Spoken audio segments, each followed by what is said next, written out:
everybody. Well, Randy puts the book down. He ain't got pictures in there. We know you ain't reading. Hey, everybody. Welcome to Still Real to Us. Howie Chaney along with Joseph the Rabbit Beaver and QB1 Randy Cunningham pretending to be knowledgeable, being able to read. We know that ain't possible. Reading the Hunger Games, the Ballad of the Singbirds and Snakes. The only thing Randy Cunningham has ever read in his life is a menu. I've read a few of those. At a buffet. At a buffet, yes. A buffet. I'll take everything. Yeah, with a side of everything as well. Yes. Thanks for joining us tonight, everybody. Sorry about coming on a little bit late. We had a guest scheduled to appear.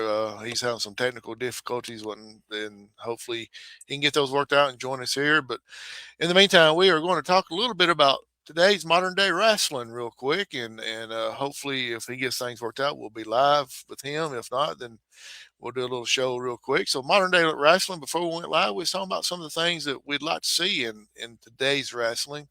And the one thing that everybody kind of brought up was Cody Rhodes. What would you like to see Cody Rhodes do now? Because he's done a little bit of everything. And guys, just this person's opinion, he is great at everything he does. Face, heel, regardless of what it is, he's always good. So we had mixed opinions before we went live. Joseph, start with you. What would you like to see Cody Rhodes do in the WWE at the moment? Well, I think he needs to turn heel. I think that's really the only thing that is left again. And it's hard for me to say that because I believe the personal best that he has ever been, you got to think about dashing Cody Rhodes. You got to think about whenever he was with Legacy, whenever they turned on him and he had to turn back, the Bullet Club version of him. You got to think, just going forward, AEW's version of him, even after he tried to win the title and hold that title up and hold the prestige up for him. I think that the problem is they've got to find a bigger star than him in order for him to do it. He has to go against somebody like The Rock, or he'll have to go against a Joe Hendry, somebody who has the crowd presence. LA Knight, he's going to have to go against somebody like that's got the crowd presence that really is pushing him to that point for him to be that heel. The other thing is we've seen it a million times. We've seen the McIntyre Rhodes a million times. And I know it makes money, but you're going to start losing your crowd if you keep putting the same match right before you every other pay-per-view. You've got to change it. You got to keep changing it and keep something fresh and keep the ideas fresh for Cody to even excel and be that person. And I think that's where I'm coming from on this. QB, your thoughts? Oh, before you go any further, they are going to lose their crowd because they're pricing everybody out of the seats. Anyway, well, that's a whole different story. Yeah. Go ahead, QB. Hey, I'm not the biggest Hulk Hogan fan. Never have been the biggest Hulk Hogan fan. But before he died, they talked about how the WWE has became the same guy can do the same role because now it's about the fireworks, it's about the effects, it's about the entrance, it's about the music. I loved Cody Rhodes, the personality at the Battle of LA. He was great for PWG. Ring of Honor, Cody Rhodes. The Cody Rhodes that were paranoid, that spent years trying to discredit Kenny Omega at New Japan and Ring of Honor. I think that Cody Rhodes, if you gave it time, could really put over some younger guys because Cody's getting a little there. He's kind of done his run. You got to do something with him. I want to see Cody Rhodes, the bad guy, again, and not. I don't want to hear that song 50 more times. I love the song, but that entrance, there's only so many times I'm going to pop for it. Joseph seemed like Randy struck a nerve there when he mentioned that.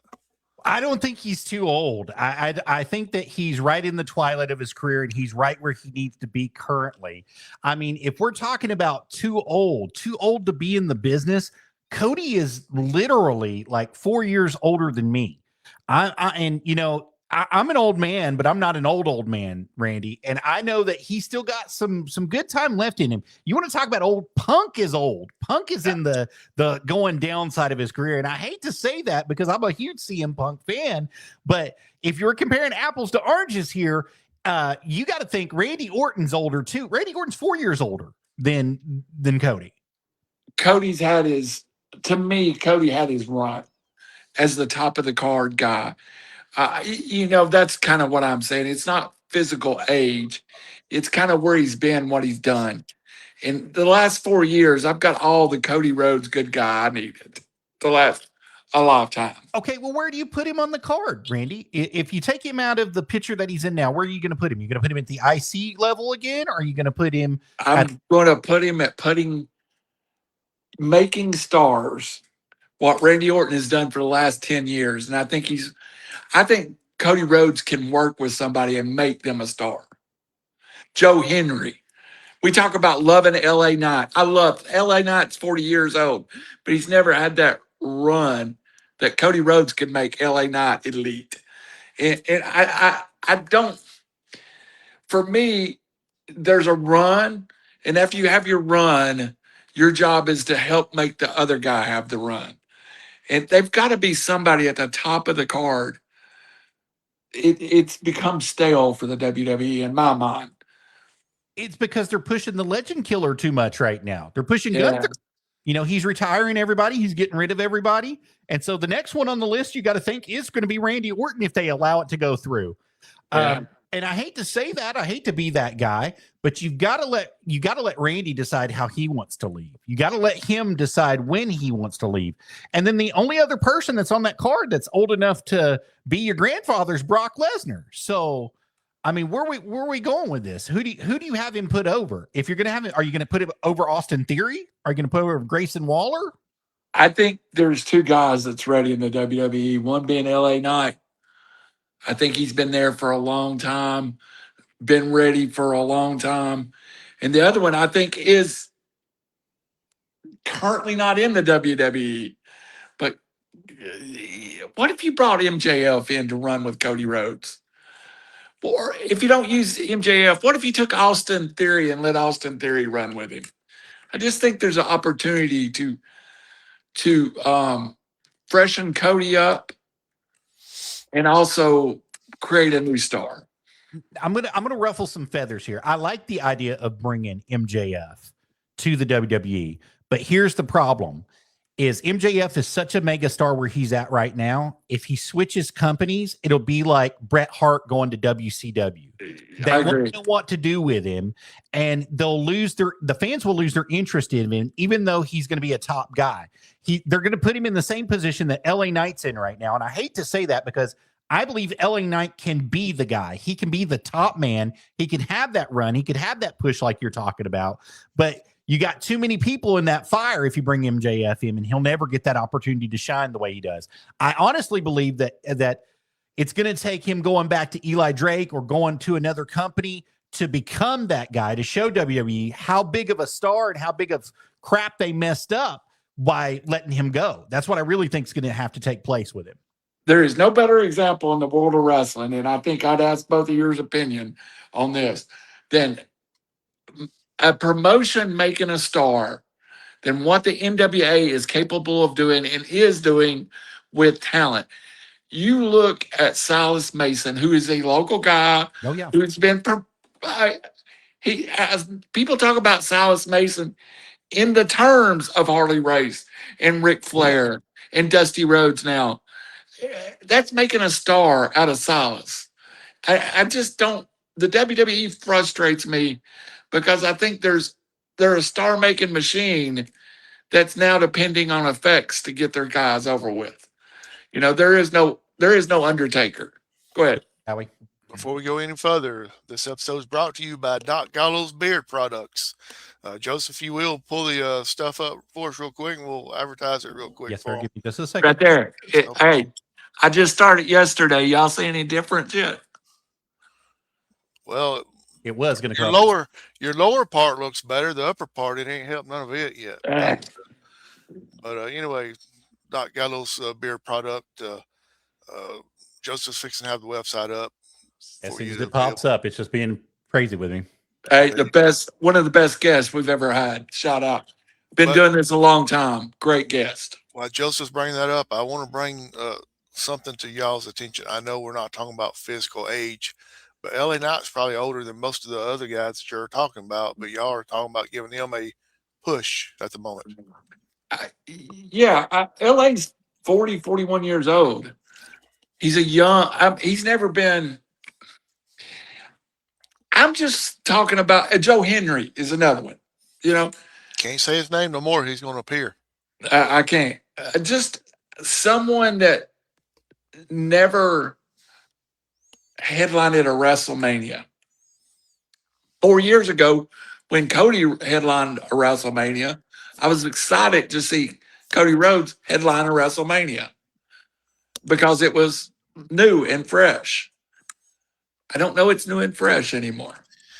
The thing about WWE, in my opinion, is they have pushed some younger talent back to keep some of their older talent the headlines, and I'm afraid it's going to bite them in the rear before it's over with because they're not going to have no young talent that's superstars like what they have now.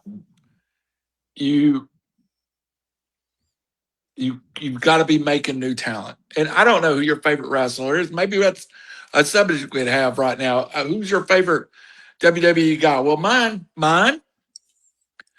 I find myself always leaning towards the NXT guys because I'm always trying to catch a rising star. And right now, I'm all fired up about Obi Fema just because he's so big and so huge. You know, that's the guy. Every time he's on TV, I like to watch. It's the only. If I'm walking through the living room, and I look at Raw is on, and I see him, I will stop. That's the kind of guy that I don't know why, but I feel like he's a star in the making. Yeah, my God, you got a 80-inch TV and he takes up all of it. He does. He is a humongous man. I felt the same way about Kevin Owens when he came up. I loved Kevin Owens. I felt the same way about Drew McIntyre when he first came the second time. You know, there's a shelf life to being a top guy. You know, All natural luxury Bryant Hill beard and skincare. Go support them. Doc Gallows and everyone there. If you haven't saw the episode, go back and watch it from last week. It was a great episode having Doc Gallows on, and as big of a star as he is, he was such a humble and nice individual to talk to. I believe he was the first WWE World Champion to appear on River City Media. That's that. If I was going to have somebody, I would point towards him. You know, the only thing I regret was I meant to ask him early on about teaming with Ray Gordy at Asbestos, and I was just going to ask him how he worked with Ray, but I kind of got caught up in everything else and never did. But Doc Gallows luxury skin and beard care. You got the Q code there if you can. We'll leave it up for another couple of seconds. Scan it in. Go see all their products, and not only is it just for men, but they got women's stuff on there as well. So check it out. Valentine's Day is Saturday. It might be a little bit too late to get it before then, but if let me pull this one up real quick. Put that one back on there. There's the women's products as well. Go ahead and get her something for Saturday and then tell her that it's on the way, got hung up in the shipping process because more than likely it's going to anyway. So it probably wouldn't be a lie. So anyway, go out, check them out there at BryantHill.com, if I ain't mistaken. Is that correct? BryantHill.com? It's shopbryanthill.com. Shopbryanthill.com altogether. They are the sponsor of this week's It's Still Real to Us podcast. Appreciate their sponsorship, and they're going to be sponsors on here for the next several weeks, actually months. And we appreciate their time and effort. Bryant Hill, shopbryanthill.com. All right, back to our old men talk. Joseph, you heard what me and Randy was talking about. I was talking about LA Knight being maybe too old, not getting enough for the younger guys to come up. They're trying to bring up some younger guys, especially with Braun Breaker, and everybody and their brother doesn't understand. Why not just go ahead and call him a Steiner? I mean, crap, everybody knows who he is. He's a Steiner. Call him a Steiner, be done with it. But you know how WWE is. Well, they got to get their piece of the pie. If they use the Steiner name, Steiner is already copyrighted and trademarked. So they're not going to be getting their piece of the pie on that. That's the side that nobody's really looking at. The other thing is if you use a guy like Braun Breaker, now he's been in the business a couple years, but he's still a little green. He's still a little rough around the edges. Is he a mega star? Absolutely. Is he going to be that guy one day? Absolutely, he is. The problem that I think a lot of people have with him right now is he's too young in the business. It's not a bad thing that he's young in the business, but it's that he has ideas about how the business is supposed to work and how the business is supposed to be based on his uncle and his father, who have been in the business and worked inside the business. And I think that they're still trying to push that gimmick on him. They're trying to push that Steiner gimmick on him to let him be who he's supposed to be. I think WWE is missing money with Adam Pearce and Braun Breaker. There needs to be a loser leave town match. And I hate to say it, but I'm going to. And I'm going to light up like a Christmas tree talking about it the whole time. Scrap Daddy needs to just put his big boy pants on and go out there in that beautiful robe he wears. And Adam Pearce needs to go back to Scrap Town and beat some ass. That's how it needs to be. And I hate to say that, but the truth of it is you're missing a lot of money on this because yeah, you've got Paul Heyman in the angle. Yeah, you've got everybody else in the angle. But if you want it to be fair and square, I mean, we're going to talk about it. They've already put their hands on each other. They've already built it up. You might as well make the money on it at one of the big events, WrestleMania, wherever. Make the money on it. Do it. Lose or leave town, WWE. Hey, how many years have we been waiting for this too? Oh, yeah, for sure. At least 3, and that's being very generous on it. And we've been waiting for Adam Pearce to come back and just be that who we know he can. And no offense to Nick Aldis, Nick is in every right his own champion, and in every right one of the best champions the NWA and TNA has had, and he's really put them back on the map. But coming into that general managing spot, I mean, I said it the other day on one of the shows that I was on. I think WWE is missing the money on this opportunity, but they're also missing money on, well, what happens if you have a loser leave town match and Adam Pearce loses? Okay, well, what happened back in the day? You ran 3 shows, right? What you're doing now, you're running NXT SmackDown, and you're running, 4 shows now because they're running the Saturday night main event, and they're running Raw.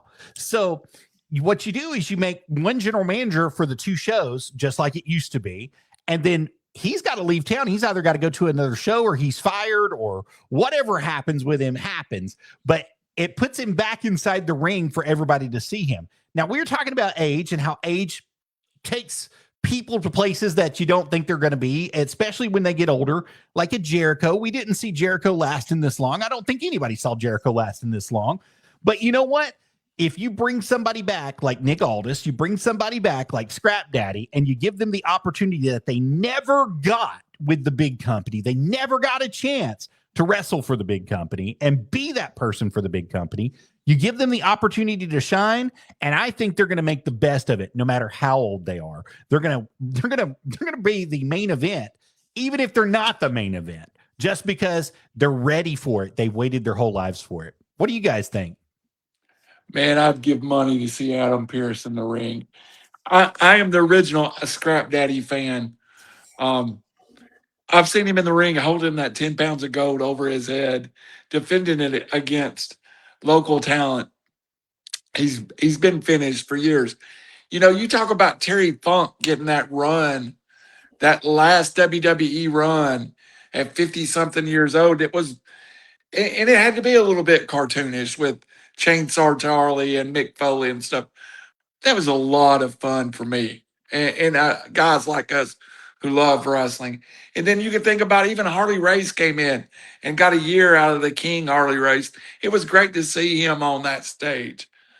Give me Scrap Daddy any day. That's the best booking the WWE's had in 20 years. I agree. Howie? Don't announce it. Just put them out in the ring, and then let Scrap Daddy just all of a sudden his music play and listen. Well, And it's got to be the singlet too. It can't. It's the one singlet. we got to realize that the way the fans are right now, a lot of people may not recognize the music, but once he comes out and they can bring bring it up there, then people will realize that what's fixing to happen, and I think it'll get a huge pop if they would do that. It's a lost art in the world of professional wrestling. And Cornette says it, and sometimes I'm a Cornette fan, and sometimes I'm not. But I always respect his opinion. Look at Donovan Dijak and Baron Corbin in MLW. Oh yeah. Hottest ticket going in the third or fourth largest promotion in the country. And it's not, to me, MLW is not the third or fourth largest promotion in the country. MLW is kind of its own thing. And it is definitely one of the best storylines going right now in wrestling is this tag team of two cast-offs. Sometimes reinventing yourself is worth it. I think the problem persists with a lot of people is they've got so used to their gimmick and they're so over in their gimmick, they're afraid that what if this doesn't work? What if it doesn't work for me? And the truth of it is you can't be afraid, because if you're over as a baby, you're going to get over as a heel, because you're going to get the boos. You're going to get people who hate you. You're going to get people who threaten you. You're going to get people who have those bricks waiting for you at your car whenever you're going to leave. You're going to get all that, but it's going to make great television, and you're going to have a heck of a story later on in life. That's how it's going to be.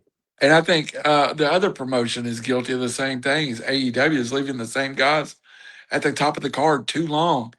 And I think in their case, it's a little nepotism that, we started this company together, and 5 years later, we're still at the top of the card. God bless Swerve Strickland and those guys who have been able to crack that barrier. I don't know if it's, Tony's going to hate me for this, but I'm going to say it anyway. I don't know if it's Tony Khan's just nepotism of him wanting to be faithful to the guys who have been faithful to him and giving them the proper place that they deserve, but he's got to step up. He's got to have somebody who has the voice of reason for him to say, we've got to change it a little bit. We can't keep the same 5 guys at the top. They can be top guys, but they can't be in the same picture over and over and over and over and over again, because it just becomes stale. And he has to look at talent that he's recently let go. I mean, well, he's let them do their own thing. I don't know if he's let them go or not, but he's got to look at talent that he's recently just pushed away to the side. I mean, such as the Motor City Machine Guns, who we've seen on WWE, such as, Christopher Daniels, and he's got to give them the opportunity to shine just like he did Sting. He's got to give them the opportunity to shine just as he does Hangman Page, Luchasaurus, David Arquette. I don't hate to bring this up, but David Arquette has really changed and has really made a great name for himself, especially coming from the WCW years. You got to give him the opportunity to shine. I mean, you gave him a small opportunity, but you got to give him the opportunity to build that fan base back the way it needs to be built back, because he can wrestle. The kid can wrestle, dude. He's got it. So. And Joseph, everything you just said, and is why the NWA, in my opinion, is the single best territory going today. Guys, we were talking before we went live, and we were talking about some, believe it or not, we were talking about basketball, not even wrestling, but we were talking about basketball. But what if we were the owner of some NBA team, and Randy, you talk about enjoy watching Dominique Wilkins, and here he is 60-something years old, and you still had him on the team out there trying to play. Yeah. To a certain extent, that's what Tony Khan is kind of doing with some of his guys now. He idolized them growing up to a certain extent, and it's just like he's in his own little fantasy world and don't want to disappoint them or hurt their feelings, and so he's going to let them keep on doing what they're doing. I'm going to tell you, in my opinion, what killed AEW in a lot of ways was the passing of Brody Lee. He was the one guy that was... He was the glue. He was the glue. Yeah, a good example. And I was excited. I am a New Japan guy. I still watch New Japan. I was getting up at 3 o'clock in the morning and watching New Year's Revolution at New Japan, and I still occasionally will do that. I'm not as New Japan's really watered down right now, in my opinion, but it's sad to see the guys have all got opportunities at these bigger companies that aren't, you know, it's not the same. Finn Balor outside of the Bullet Club has never been the same. So not everybody can be in the WWE is my point. And, I wouldn't like Silas Mason as well in front of 10,000 people as I like Silas Mason in front of 1,500 people, because he works. When you're in the room with Silas and he's working and you're in the back row, you feel like Silas is working towards you. The WWE guys, you don't get that. And that's just from being on the road, working these small halls. And I love the NWA guys because every time they're in a building, it be 500 people or 5,000 people, you see wrestling, Well, the NWA has done a lot of good things. There's a lot of great people in the National Wrestling Alliance. And one of the hottest commodities is Carson Bartholomew Drake.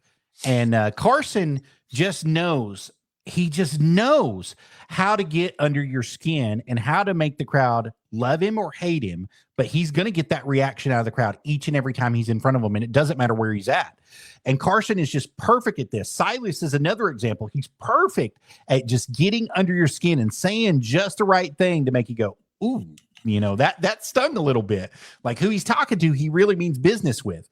And the NWA is great at developing those people, but those people have traveled for years on the road in, like you said, in bingo halls, in school gymnasiums, in National Guard armories. And I'm not taking anything away from the WWE kids, but a lot of the WWE kids got a tryout and they went directly to the Performance Center and they worked at the Performance Center only, and then just at Full Sail University. And then they moved from Full Sail University from the Thunderdome to one of the main shows. They didn't have to travel around. They didn't have to do the circuit. And I think that that's really a lost art that's missing is, yeah, farm systems are good. And it's good to teach those people the psychology behind the scenes, but there's sometimes where they need that psychology in front of the crowd so they know exactly what to do when the crowd pops a certain way. And I don't think we get that as a lot from a lot of the newcomers from the WWE. They do a lot of good stuff. There's a lot of people, and I'm not taking anything away from the ID program. Jackson Drake is phenomenal, a phenomenal ID kid. Phenomenal. There. But there's a lot of things that he's traveling around. He's done a lot of stuff that's made him travel around and just to get to that point to where he can move in his career and move up. But there's a lot of kids that don't have that experience with them. And you can really tell, and you can tell when people have had to work, a 10 crowder or a 5 crowder versus somebody who's working 1,500, because you can see that they want it and they're genuinely excited, whether it's 5 people or 500 people or 5,000 people or 50,000 people in the crowd. You can see that the excitement's still there and they still have the fire burning in them. And whereas a lot of these other people, they grew up in front of 20,000 fans, they had to run security for it. And that's what they know. They know going through the farm system, running security, getting their opportunity to get in the ring and running with it. You mentioned something a minute ago, though, and I'm kind of going to touch on it. You mentioned Finn Balor. So we saw Finn win that Universal Championship when he first got to WWE, and they had no idea how to book him with it. They had no idea what to do with him with it. And ever since then, he's been a roller coaster by himself, whether he's the Demon, whether he's by himself, whether he's with what I like to call the Lucha Express now with Dirty Dom and the boys. But, it doesn't really matter. They have no idea what to do with him. And he is a top talent that WWE is throwing him at the buy side.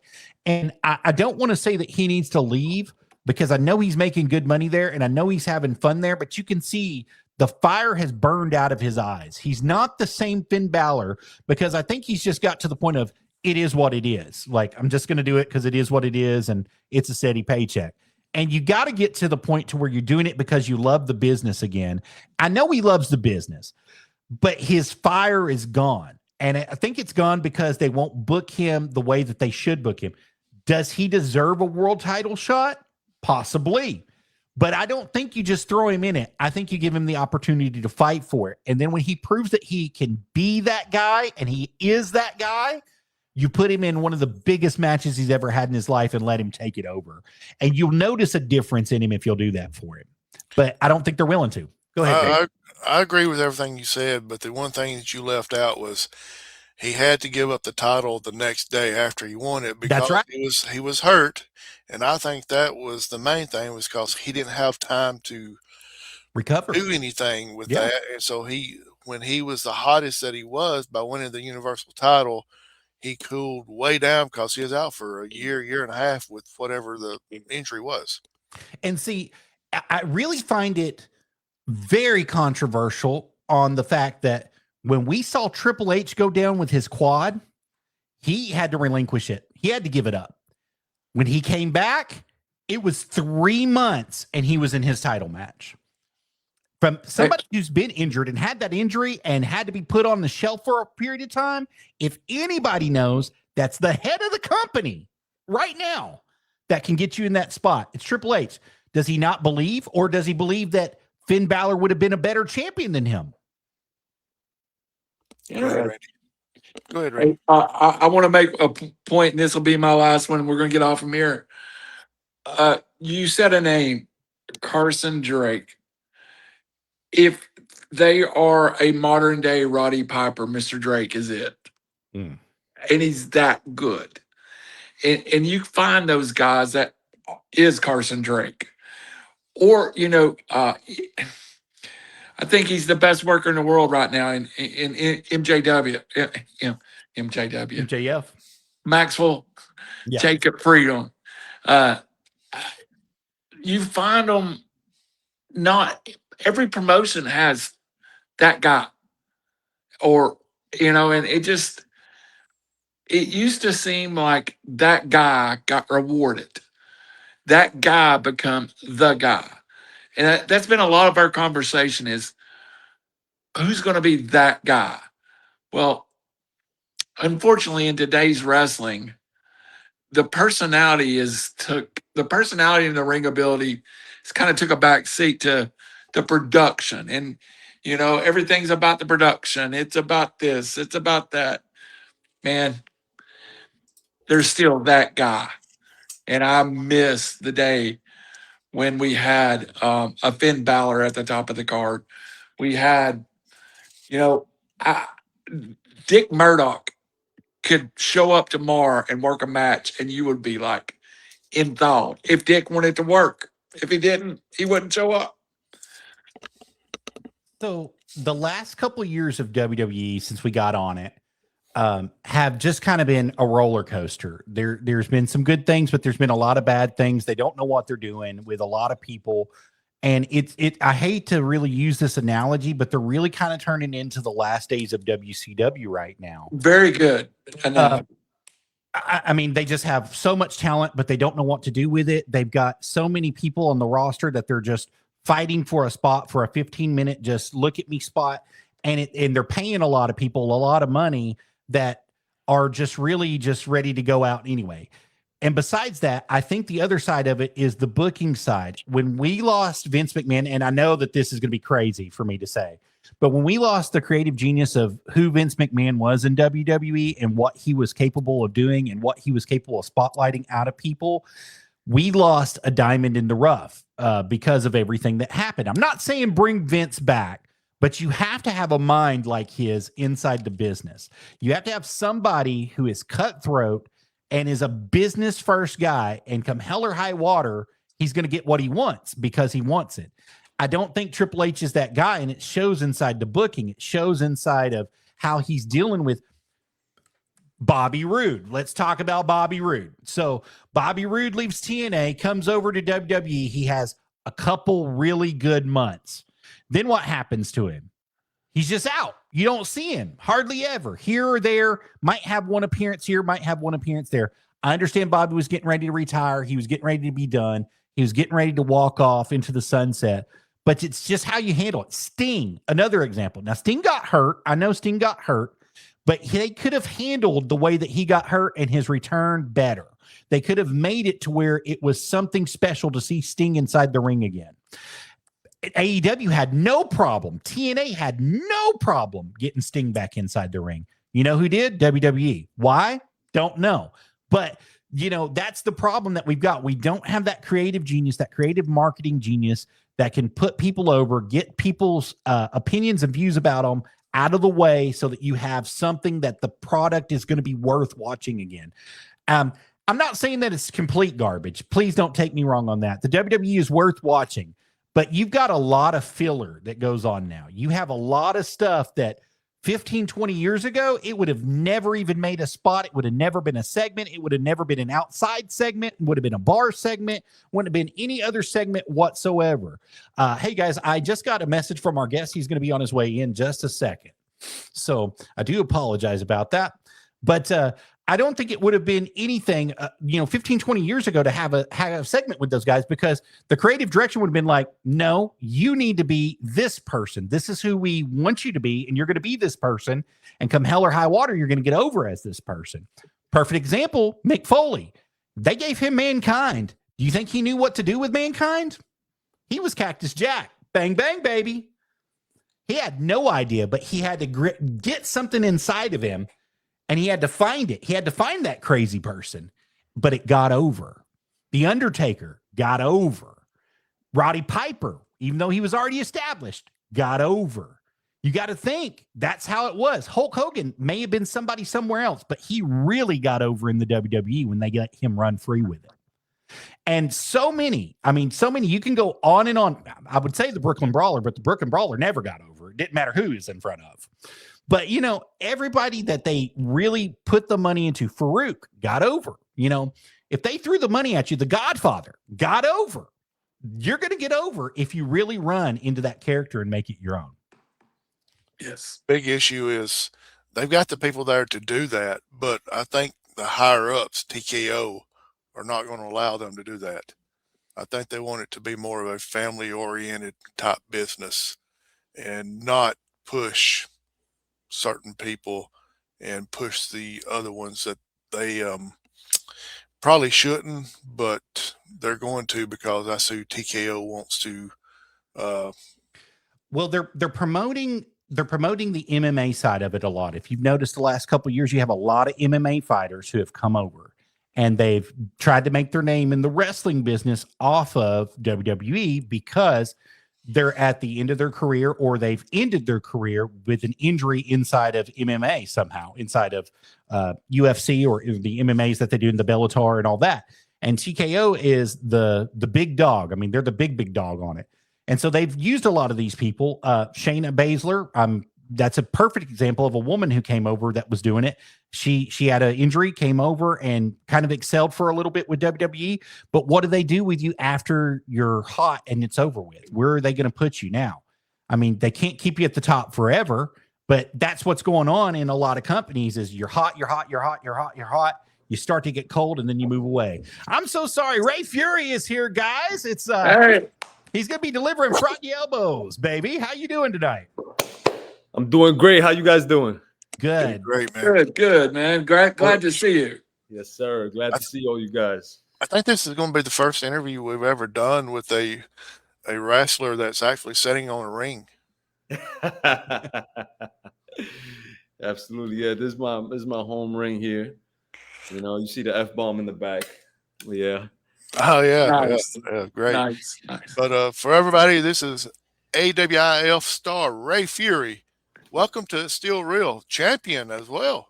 Yeah, cruiserweight champion. Cruiserweight champion. Ray, thanks for joining us, man. I know you're a busy individual, but we appreciate you taking the time to join us. Yes, absolutely. Thank you guys for having me. It's a pleasure. It's a pleasure. Hey, we're living large. Doc Gallows followed by Ray Fiera. I mean, again, we're getting to live out the Mark's dream here. So you just had Doc Gallows on here? Yeah. Last week, yeah. That's the hoot right there. Yeah, man. He was fun. He was fun. Man, I love that guy. He's one of one. You hear me? Yes, absolutely. Just like you, Ray Fury, he's one of one. And we know that you've got a lot of bookings coming up, including February the 13th, 2026. You're going to be at Love and War. And it looks like you're going to be having your hands full against Jesse the Dragonheart. Is that correct? Absolutely. Absolutely. For those who don't know, Jesse the Dragonheart is one of my proteges. I've big brothered him. I try to take him under my wing, and I've tried to teach him mostly everything I know. Not everything, but he'll find that out this Friday when he steps in the ring with me for the first time ever. Wow. And that's going to be at Props Craft Brewery, 125 Lovejoy Road Northwest in Fort Walton Beach, Florida. You don't want to miss it. The front row seats are going to be $20. General admission is going to be $15, and kids admission is going to be $8. But they have to have a paid adult with them. That's very important. Go on out and support Ray Fury. Now, Ray, we want to know, because we've asked you. We saw you at Pro Wrestling Entertainment earlier in the year. Yes, sir. We didn't get a chance to talk very long. How did you break into the wrestling business, and who trained you? Man, so I'll give you the cliff notes of how I broke in. I don't know how much time you guys got tonight, but so man, you know, I tried to get into business when I was living in New York. I was born and raised in the Bronx, New York. I only found 2 schools at the time. It was far away from me. Thought my dreams might have been crushed. I moved to Mississippi, seen a flyer for pro wrestling on the top of a Domino's pizza box. Oh, wow. I took that flyer and I put it on the dash of my car. I said, I'm not missing this day. I'm going to look at it every day and make sure I make it there. Nice. The day comes, I go to the show. I walk in there and I'm like, man, this is insane. This is my first independent wrestling show, you know? And so I got in touch with one of the wrestlers. He got in touch with the promoter. They took one look at me and said, man, we have no guys who are, you know, 6 foot tall, 10, you know, who look like you. So come on and train with us, you know. You know, so I was like, hell yeah, let's do it. So from there I started training. They taught me the basics, and then I met former Ring of Honor alumni John Davis. He was part of the Dark City Fight Club. For those who don't know, he was Ring of Honor tag team champion, and he took me under the wing and he taught me everything I know today. I owe that man everything. So big shout out to John Davis. My question is, going from Bronx, New York to Mississippi, what was a big change in there? Man, huge change. You have no idea the things I've seen and the things that I've heard. All right, coming from the Bronx, New York, all the way to Mississippi, and then now I'm in Destin, Florida here. So yeah, quite a journey. Hey, Ray, when we were talking about having you on tonight, I usually kind of try to come up with a little storyline, play it out, but there was only one thing I wanted to talk about. Yeah. And that's your look, man, and your equipment, and your mask and your ring gear. It's some of the best going. Is that something that early on you said, I want to look the part first? I really, and who makes your gear? Man, when it comes to look, man, it's crazy. Like there's this guy that I met in Jacksonville. This is my first time, one of the first times me leaving Mississippi and getting an outside booking. I had maybe some generic gear on, you know. The guy looks over to me in the locker room and he said, hey man, when I see you, I see page 14 on, you know, elucha.com. You know, I was like, oh, damn, that kind of hurt, you know, in front of all the boys in the locker room. Next time he saw me, I don't know how long it was, maybe 6 months to a year. Next time he saw me, I had the best gear in the locker room. Nice. And, you know, and ever since then, I took pride in looking really good. And like John Davis told me, he said, if your gear doesn't look the part to walk on Raw or SmackDown tomorrow, then you don't look good enough. So I try to make sure if I was to get a call tomorrow to walk on SmackDown, I could fit right into the locker room. And that's the mentality that I try to hold. And that's what I teach my guys here as well. Oh, I had to make a call to Joseph because I've seen you in so many different places. Yeah. I've seen you on NWA shows and you look the part of every part. You could walk into MLW tomorrow and look as good as anybody there. You spent a lot of time and effort to develop this look. Do you have an image of yourself and you want to build it, or is it just came naturally? Man, you don't understand. Like, I appreciate the flowers, I appreciate the praise, but even now I'm coming up with some new gear concepts, and I've been I've been stressed out every day just trying to come up with something cool and something unique. And if I show you the concepts, you're like, oh man, that's awesome, send it over. And to me, it's not good enough. I'm like, no, I need something more over the top. But if so it's just like I'm in my own head trying to come up with something bigger and better. But yes, thank you for the praise. I'm just trying to be creative and be different in a world where there's a lot of looks and moves that have been done before. Just trying to be in my own lane. I'm sorry, Randy, but if you get that call for Raw or SmackDown, do you have that one special outfit that you're like, I'm saving it just for this? Yeah, actually I do. Yeah. But I try not to do that and just hold one set of gear just for those opportunities, because man, it's like a new pair of shoes. It's like they can't just sit in the closet. I gotta throw them on, So yeah, for sure. And there's times where I wore like my oldest gear and it still looked good with other guys in the locker room. So I'm a little harder on myself, but it is what it is. It's just the standard I try to hold myself to. But yes, thank you for the praise, man. I appreciate it. I will pass it on to Joseph. The only thing I want to close out with is to give you some flowers. That you are one of the most professional looking, the move set, the look in the ring. If somebody has not seen you live, it is well worth their time to invest in it. And thank you for joining us. And again, I tell the guys, I said, I'm talking about the ring gear. Y'all can talk about whatever you want, but I'm talking about the gear. So thank you, brother. Thank you. I try to keep it fresh. I try to come up with something new, but I got some new stuff up my sleeve in 2026. So we'll see how that goes. It might be that I'm 340 pounds and I ain't look cool a day in my life, but I appreciate that. He only looks at the buffet, guys. Don't let him lie to you. Yeah, I'm the hot stuff at the buffet. Right? Well, Ray, we know on March 14th, you're going to be at Kingdom Pro Wrestling, and you're going to be facing the heavyweight championship match there, the original Gothic gangster, Trevin Anon. Is that correct? That's right. Yep, Trevor Anon.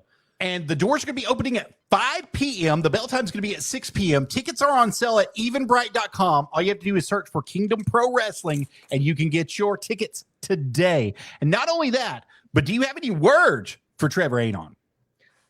Trevor Anon, I knew him for a really long time. He knows exactly what I bring to the table. I know exactly what he brings to the table. But the bottom line is I'm coming to Kingdom Pro Wrestling. I'm climbing the top of the mountain. I'm dropping an F-bomb that's going to change the landscape of the entire Kingdom Pro locker room. And yes, you'll do it. You'll be able to do that right there, Saturday, March 14th. Jenkins County Rex Department. You don't want to miss it. Tickets are on sale today. Get your tickets for Kingdom Pro Wrestling. And then moving on, you're going to be at Luck of the Draw too, Sunday, March 15th at the Sanford Civic Center right there in beautiful Sanford, Florida. Is that correct? Yes, sir. That's correct. That's Pro Wrestling Action. I am the Pro Wrestling Action All-Star Champion, and I've held it for the better part over a year now. And I carry this belt with pride. This is one of the best titles, best looking titles, and then one of the most respected titles in the state of Florida. So I hold that crown very dear to my heart. I love Pro Wrestling Action. Awesome, sir. And then we know that you're going to be at Bizarro World in Orlando, Florida, March 20th through the 22nd. Man. Right there in beautiful, sunny Orlando, Florida. Yes, sir. This is the biggest con in this that goes down in the state of Florida. It's going to be in Orlando. MegaCon is a 3-day event. I'm going to be wrestling there all 3 days, Friday, Saturday, and Sunday. It's going to be a lot of fun. Every year is a lot of fun. Last year we did a rumble, so to speak. I came in at number 1. Came up a little bit short at the end, but we even had Bluey ended up coming in the rumble. We had Donald Trump security. We had a T-Rex. Man, in Bizarro World, you never know what to expect. So, And then, of course, you're going to be going to Las Vegas, Nevada, April 13th through the 19th for the convention for WrestleMania. And you're looking for a booking there, correct? Actually, yes, I am. I will be wrestling there on the 15th. On the 15th of April, I will be with CCW, and I will be performing there at 5 p.m. And so, but I am looking for more bookings that whole WrestleMania week. So if anybody has any leads or would like to inquire about booking Ray Fury, don't hesitate to reach out. And how can they book you, Ray? Where do they need to contact you at? You can contact me on Facebook, Ray Fury, Instagram or Twitter, Ray Fury Official. Excellent. Now, Ray, like I said, we got to see you at Pro Wrestling Entertainment. We got to see you earlier in the year. We've actually seen you twice at Pro Wrestling Entertainment. We got to see you last year at the Strawberry Festival that they host every year, the Strawberry Jam that happens out there. Yeah. And you have been on top of your game each and every time we've got to see you in person. And I want to express to everybody that's watching out there, if you have the option and the ability to get out there and see Ray Fury live and in person, go to any one of these events and see him. He's well worth the price of admission. Not only that, but he's always selling merchandise. He's always at the tables, and he's always talking to his fans. Always. He would love to see you there. Is that not correct? Always. I always show love to everyone. Nice. Always. Nothing worse than going to a show and going to an autograph table and the guy's not there. No, that's the worst. Yeah, absolutely. I understand that, man. Look, I'll take it personal, man. I never had the opportunity to go to wrestling shows as a kid. You know, I wasn't privileged enough to be able to afford to go to wrestling shows. So when I became an adult and I became an actual wrestler, I'm like, man, I'm making sure I shake all these kids' hands. I'm going to give them a good experience because I know they're going to remember this for life, you know, because it means that much to them. So I make sure I take it to the heart and you know, I show as much love as I can. Well, Ray, that's really huge because I know a lot of you don't know, but I got to meet Andre the Giant when I was just little, and he had the biggest hand. He shook my hand, and it was the biggest hand that I've ever put my hand into, and it left a lasting impression on my life from that point in time forward. So for you to be out there each and every show, you never know that one child that you're going to reach that's out there, that it sets their whole life in motion to do something for the wrestling business. Yeah. And so I applaud you for being there and doing it. Yeah. I'm going to turn it over to Howie. Howie, you got anything? Yeah, Ray, you know, Randy kind of touched on your outfits and everything, which they are phenomenal. Thank you. Your mask, when you get a new mask, do you actually put it on, go into the ring and try it to make sure you can see and do everything that you need to with it? Yeah, normally when I get them there, I try them on in the house, you know, make sure they're all right. You know, they fit perfectly. But I got one mask maker who makes all my masks. So he got a pretty good mold of what size they need to be. So I trust them. But yeah, I do try them on, stretch them a little bit if they're a little too tight. But I'm sure it really sucked. You get in the ring and realize, oh, I know I have no peripheral vision or something like that. What, you know? Oh, look. And listen, I don't have peripheral vision anyway, so like I can't see my fingers. Okay, I can't. Oh wow, really? I can't see my fingers. I can't see my fingers right there. You know. Wow. So if you see me do this, I'm looking. You know, so I'm looking. I can't see everything, but it is what it is. I'm used to it at this point. You know. So is that something you've had your whole life? Since I broke in, yes. Yes. Oh, wow. Yes. So you're kind of like the true meaning of tunnel vision. You are just strictly. I tell people all the time, like this is all I see right here. You know, I see what's right in front of me. So yeah, it's you know, got a lot of guys. They come up to me and say, "Hey man, I've been thinking about wearing a mask." I tell them, like, "Look, man, I'm not trying to burst your bubble, but it's not what you think. Unless you got the holes cut out, you know, your eyes are actually exposed. Okay, cool, you know, but." It's not everything is cracked up to be. There's a whole psychology behind it. It's a whole different work style. There's a lot that comes with it. It's not just putting it on and going out there. So, you think it's made you a better listener inside the ring, listening to the crowd, listening to what's going on inside the ring? You know, this is all I've ever known. You know, is having a mask on. So it's hard to really compare without having it and with having it on, but I would say yeah, because I do. That is something that I really, take to heart, is really listening to what they're reacting to, and I learned that pretty early in my career from listening to a lot of Eddie Guerrero interviews.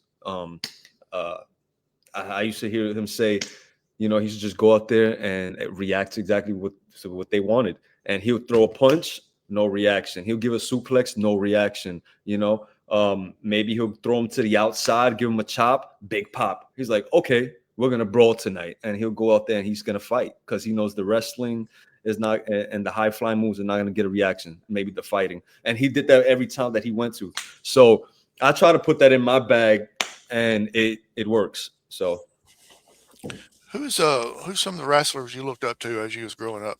Man, easily the Ultimate Warrior. He's the one who really captivated me and made me love wrestling. I saw him and immediately he jumped off the screen. He loved a real life cartoon character. I loved it.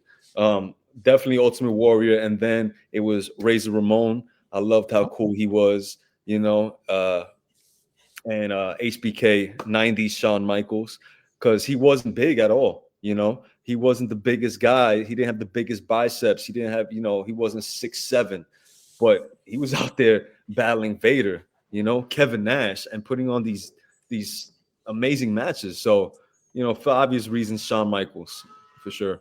And then when I got a little older, RVD. Oh yeah. Yeah, I see that one.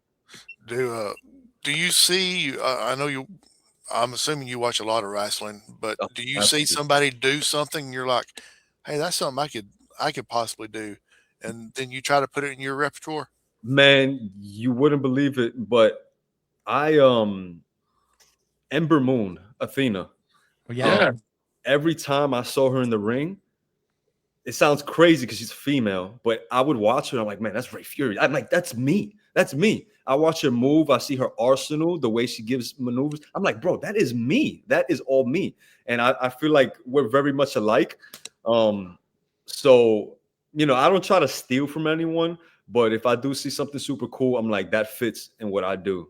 That's something maybe I could take that and tweak it a little bit, but still turn it into my stuff.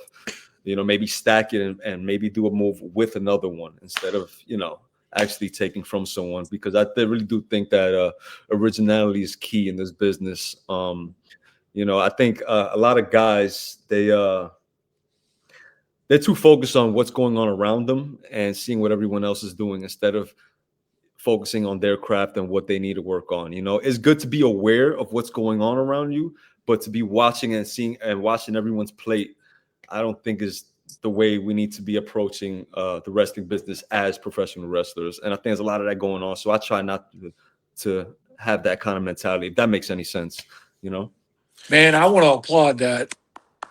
Thank you very much for saying that. That's well said. Well, because you listen to promos, they all sound the same. You watch matches. Sometimes these matches look the same. The guys are doing the same things. And it's just like, man, it's just because you're watching everyone's stuff and then you're implementing it and you're doing the same thing.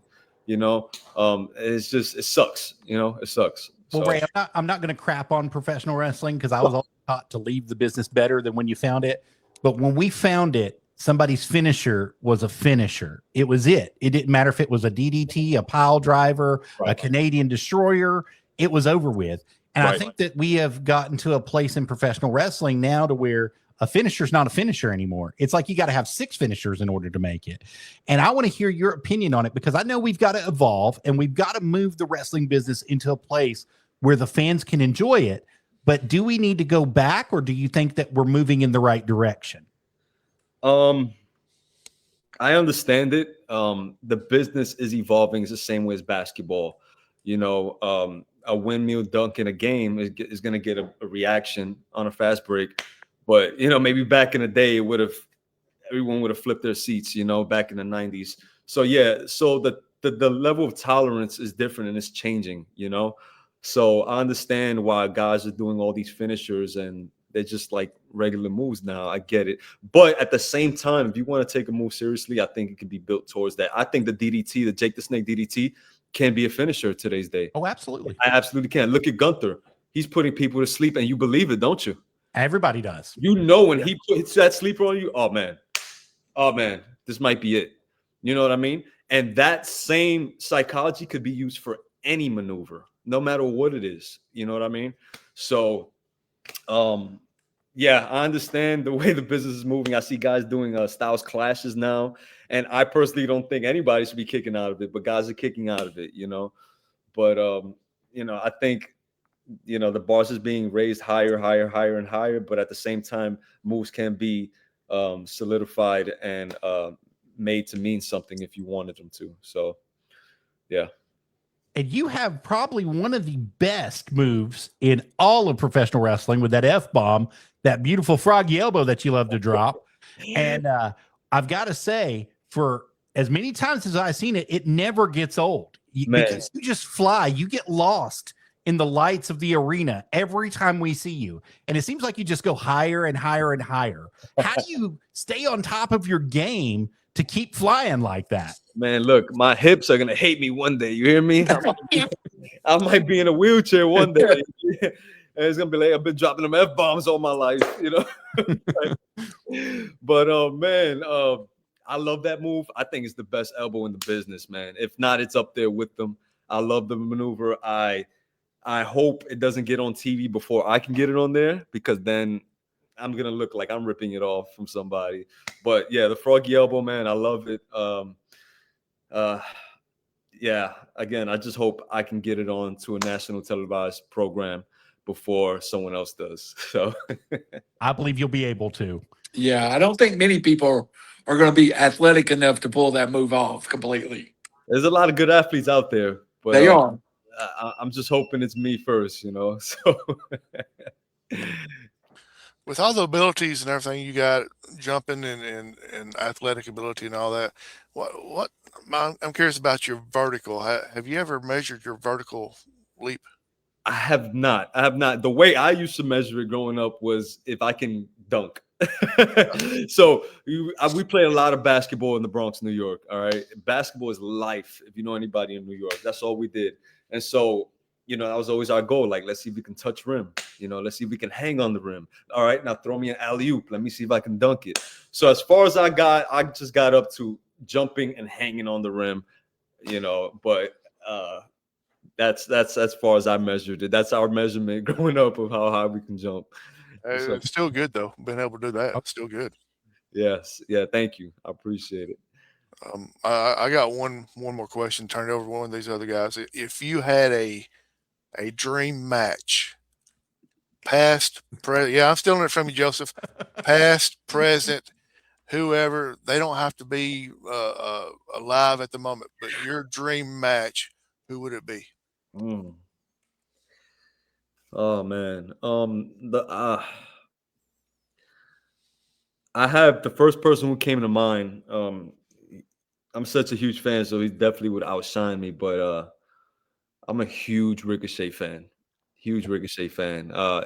Back when he was in Lucha Underground as Prince Puma, I actually like Prince Puma more. I love Prince Puma. Yeah, I love Prince Puma. I just love everything about him. He's smooth, man. I love the way he just moves in the ring. I'm a huge Ricochet Prince Puma fan. I would definitely love to wrestle that guy.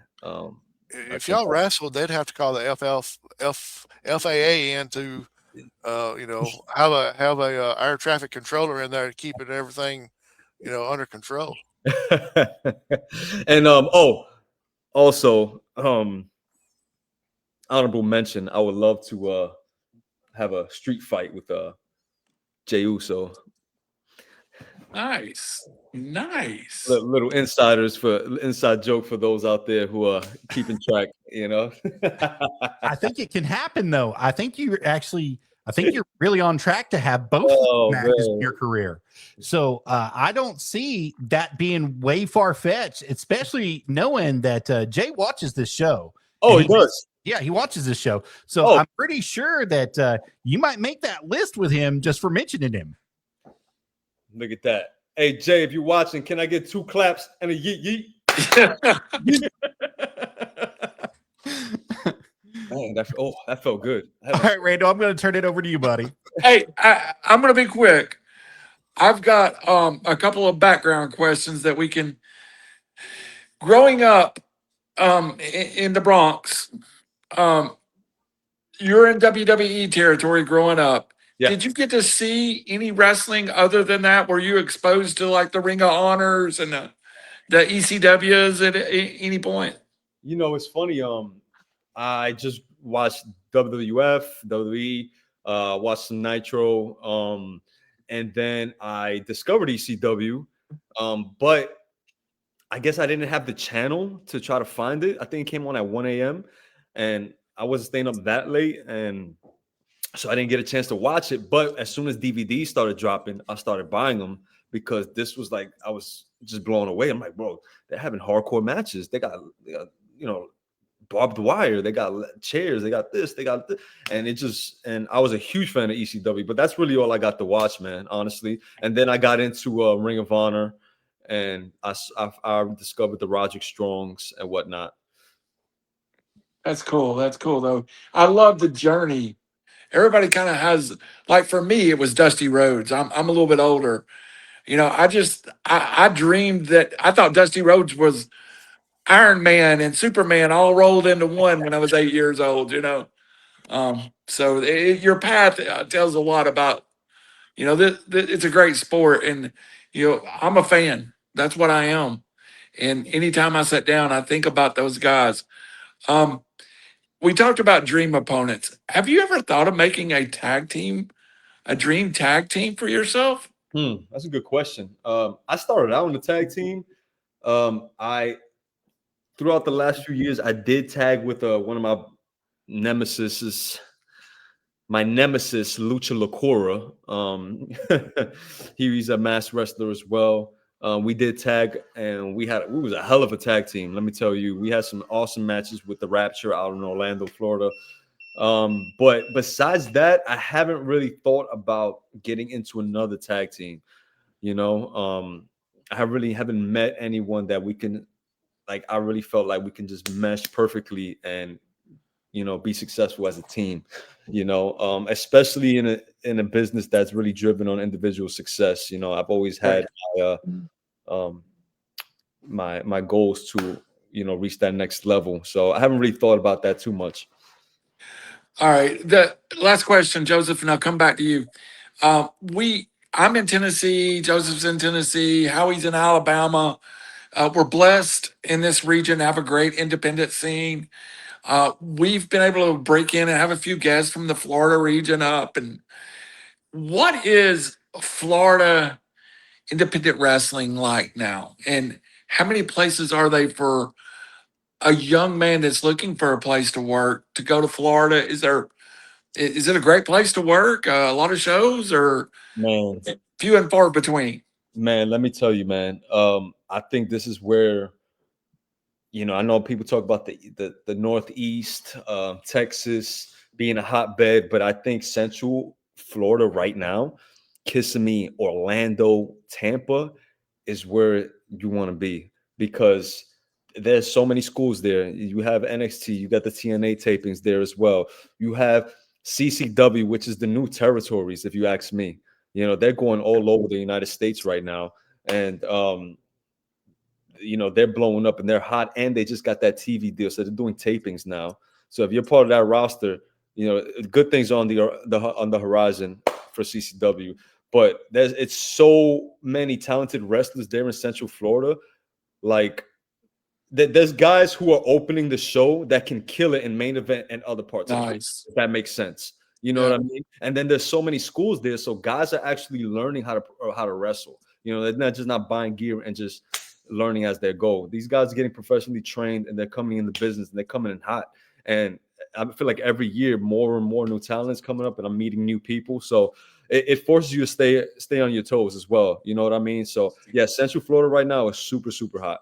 It's crazy how these beds just come together. Like, you know, a few years ago around Dallas come together back in the, you know, the era, and then Atlanta came together. And, yeah. and, you know, because maybe like 1 or 2 years ago, maybe I think Texas was the place to be. Yeah. Smoking hot.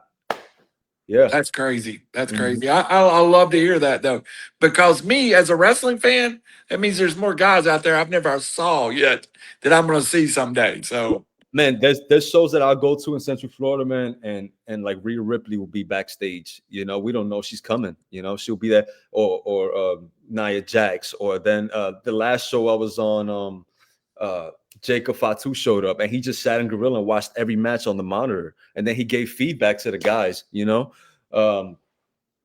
we had a EO Sky come at one of the WrestleCons I was on in Central Florida. You know, stuff. Javon Evans is going to shows. You know, I think they do it secretly, but they just want to come and just really be around professional wrestling and just see what's going on out there and be in the mix and you know, just see what's out there independent level as well. You know, I think they just do it out of passion and out of love. You know, so not, and I'm not trying to knock any other states, but I don't see them doing that in like a Idaho or, you know, Oklahoma. You know, no offense to those states, but you know what I mean. They know that this is the hotbed. These are where some good shows are. They could just pop up and they can see some pretty good matches on a card. So, yeah. And the more people getting to work, the more people's getting a paycheck, and that's always good for this. Yeah, absolutely. And thank you for the time. Thank you for the effort. Thank you for your giving us a little look at some titles and the mask and the whole thing. Now, as you can see, you probably we're happy to have somebody not look old and gray and in the way. So we're grateful. Joseph, please take him home with you. Hey, you guys you guys are in Tennessee, correct? That's Yeah. correct. I'll be in for CCW. I'll be there at the end of the month in Nashville as well. I don't know how far you guys from there, but I'll be there in case you guys ever if you guys want to show up and hang out or whatnot. That would be awesome. I'm about 2 hours from Nashville. Okay, gotcha. We're not that far. I'm in the beautiful Chattanooga, Tennessee right now. And Okay. you know, we've got a pretty good little network going up here with Knoxville and some of the things happening. You know, a few years ago, our independent scene was dead, and you couldn't find a decent show. And now it is really thriving. You know, I hate to say this, in the last 5 years, I've probably got to see the current NWA World Champion 20 times, and that's a great way to be. You know, Wow. and to have somebody that you were a fan of when he was coming up now carry the 10 pound of gold or appear in. By the way, I'm going to say it. The Claw is still a good finisher. You know, the Von Erich Claw still could work. But Silas was in the movie, the Von Erich's movie. That was great to see him. I love Silas, man. And thank you for your time, and thank you for representing the world of pro wrestling the way it should be represented. Thank you. I try to Gracias. be as professional as I can and leave the business better than what I found it, like as you said earlier. Thank you very much. And you never know. We like to road trip. We might be in Nashville, and you're not just look around and you say, look at those 3 fat guys over there in row 2. Hey, I'm just throwing it out there. I'll be there next weekend. So I didn't know how close you guys were, but yeah. Well, Ray, I've got one last question for you. We work closely with the Fight for Autism and Wrestling for a Cause Chattanooga, who works really closely with those who have mental disabilities, physical disabilities, and they're always interested in giving back. Is there a promotion that you work with that's similar to those two? And if not, would you like to come and work for one of those one day and we'll get you hooked up? You know, I don't think I work for anything close to that way. I do work with some promotions that do fundraisers for different organizations. But yeah, I would love to maybe come up there one day and do something with them. Yeah, absolutely. Excellent. I got kidnapped the last time, so it's not that great. I mean, they kidnapped an old man, right? They didn't take him to the buffet either. He lost some weight. Hey, They put me in a wheelchair. That's what I was gonna say. Like, hey, if you kidnap me, at least feed me. All right. Yeah. Hey, all the shows they bring me gummy worms. All right. The fans know what I like. Bring me some gummy worms if you're gonna kidnap me. All right. Dude, listen to this. Now he can kidnap me. All right, Howie, go ahead and take us home, baby. Hey, Ray, thanks for your time. And speaking of food, my last 2 questions. One of them's going to be food related. Here it comes. You Waffle House order. What do you eat at the Waffle House? Oh, baby. Oh, man, you talking my language. So I get the All-Star special. Oh, yes. I get 6 scrambled eggs, Oh, whoa, whoa, what? I get 600 hash browns, well done, because I like them crispy. There you go. With cheese on top.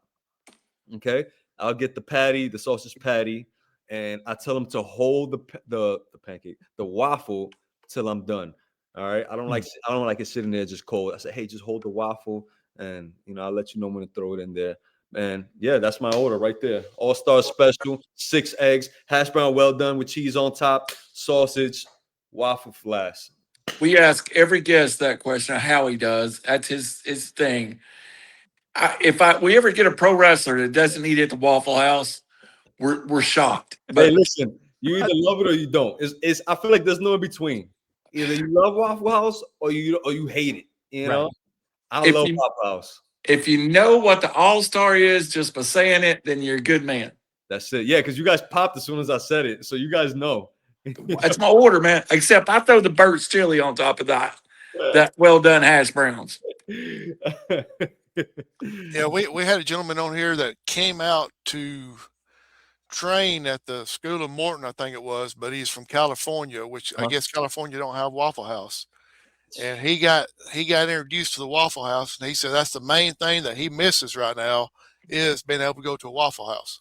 Man, that's where it's at, man. All hours of the night. Listen, I ate so many Waffle House meals alone. I just sit my phone up on the salt shaker, and I watch me some wrestling while I'm eating my all-star special. I think I'm gonna go eat the Waffle House in a minute. Hey, I've done it so many times. I have no problem with it, man. So you're talking our language. There's no telling how many times that me and Randy have gone to wrestling and end up at a Waffle House. Oh, not even intended to. You just end up there. You just start. It's clutch, baby. It's clutch. And my last question for you, Ray, and we'll let you go. We appreciate your time. Yes, sir.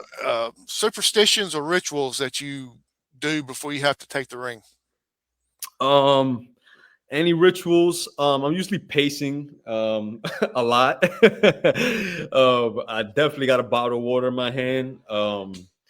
And I definitely got some type of gummy candy in my trunks hanging right there. And I'm eating some gummy worms. I'm chewing on a little bit right before I hit that curtain.